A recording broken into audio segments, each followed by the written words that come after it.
I must say, after reading this, I think I should start going back to church.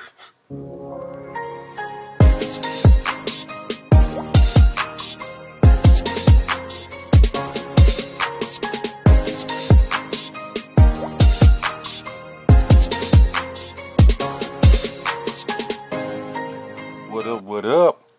It's your boy, R.S. Cobb, here with another review for that ass.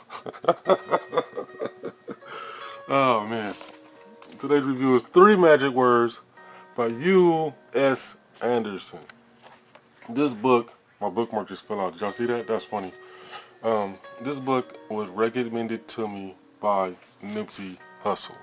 The late, the great Nipsey Hussle. Rest in paradise.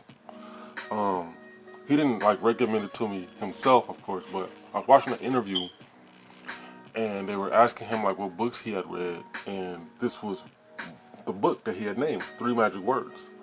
And I gotta say, out of all the self-help books that I've read or tried to read, this is definitely the most interesting.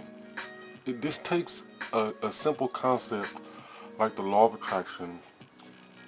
Well, it's not a simple concept, but it takes a concept like the law of attraction.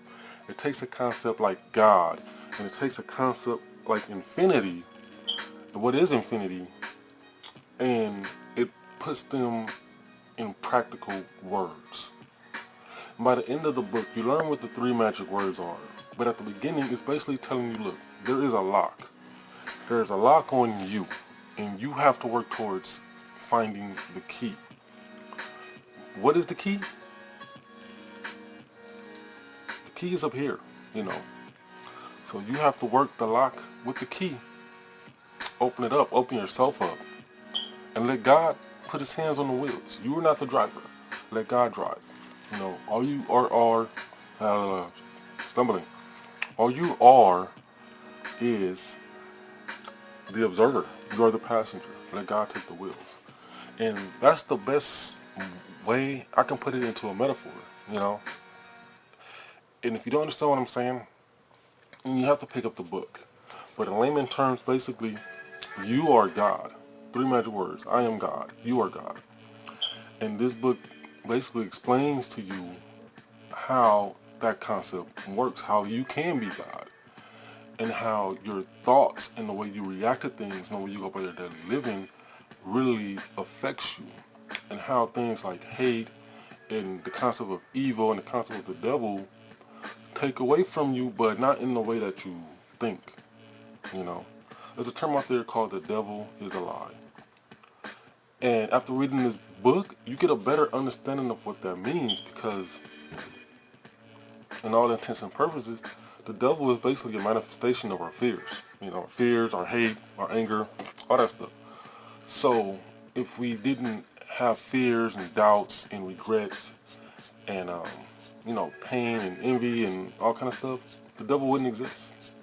So when people say the devil is a lie, that's true. I understand that statement now. Before, I never understood why people would say that. But if you're into self-help books, books like The Secret, books like the 48 Laws of Power, you go ahead and pick this up. It's not that expensive, although I do not remember what I paid for it, honestly. I buy books, I buy at least 1 book a week, I would say that much. And sometimes I don't always get to read them because I'm always reading other stuff, but I buy at least 1 book a week. And sometimes I'm just like, I shouldn't buy this. I need to put this 20 in my tank. And then I buy a book like this, and I read them off on it. And I had no gas to get to work, because I niggas still gotta eat. But definitely pick it up, man. If you're trying to get some perspective on God, if you feel lost right now in these times that we're going through with the quarantine and everything, and the Steve Carino virus, I said that on purpose, just so you know. I know what it's called. Thank you. All right. Then go ahead and pick this up. 3 magic words, U.S. Anderson. And if I had to give a rating, you already know what I'm gonna give it. Boom, 2 thumbs up. And until next time, mind those typos.